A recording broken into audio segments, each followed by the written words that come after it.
All right, joining me now live from New York is Mike Bako. He's the sports managing editor at thedailynation.com. Mike, thank you very much for being on Al-Jazeera. So first off, tell us, how big of a blow is this for Penn State University? $60 million fine, a one-year shutdown of their football program. What's going to be the impact financially and beyond, and will it be able to recover from this, you think? Well, and just a quick point of reference. It's not a one-year shutdown of the program. That's what was feared by Penn State and was predicted by a lot of people. The death penalty, as the NCAA calls it, where they would completely wipe out football for 1 year. That did not happen.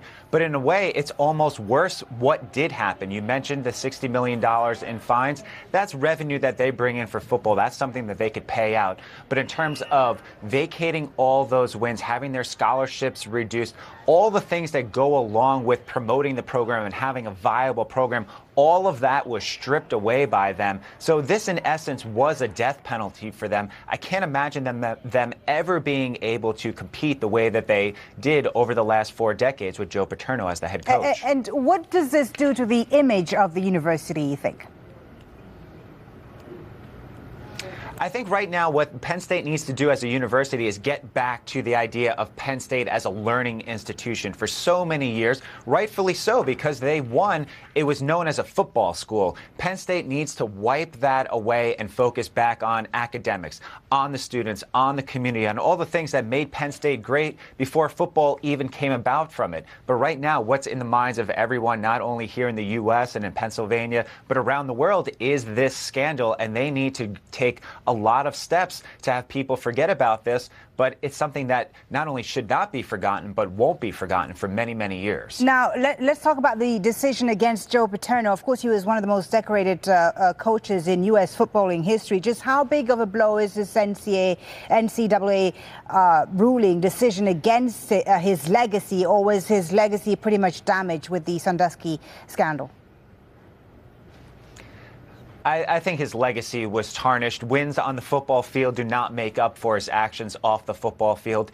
Even before the sanctions came down from the NCAA, Penn State voluntarily took down the statue commemorating Coach Paterno in front of the football stadium. So that was already washed away. That was already wiped away. But now, in terms of looking at the record books, even if they didn't take these wins away from Joe Paterno, that's the first thought that comes to mind. So his legacy will never be the same off the football field or on the football field. The only change now is that he doesn't have the record book to back up some of his accomplishments on the football field. Mike, are there any precedents for such decisions, a decision like this by the NCAA? Has this happened in U.S. footballing history or sports history before? This is really unprecedented. The death penalty has been enacted on other college football programs, but because of stuff that they did on the field or off the field in terms of paying players or bringing in recruits, which is not allowed here in America. But in terms of the unprecedented nature of this, I think unprecedented nature of what Penn State did in terms of covering all of these things up, you needed an unprecedented sanctions against them. You needed these fines. You needed all of these things that are going to take place over the next few years to show just how serious they were. And Penn State really brought this upon them by, as was reported earlier, in terms of covering this up for many, many years. Think about it. They took away wins from 1998. This is when these allegations first came about. So they have known this for many, many years, and they haven't done anything about it. So all the lives that were destroyed by Sandusky and his abuse and all the people that we don't even know about yet. Those are the stories that need to be told. Right. And do you think this will bring a sense of justice to the victims of Sandusky, or is this not enough in your opinion?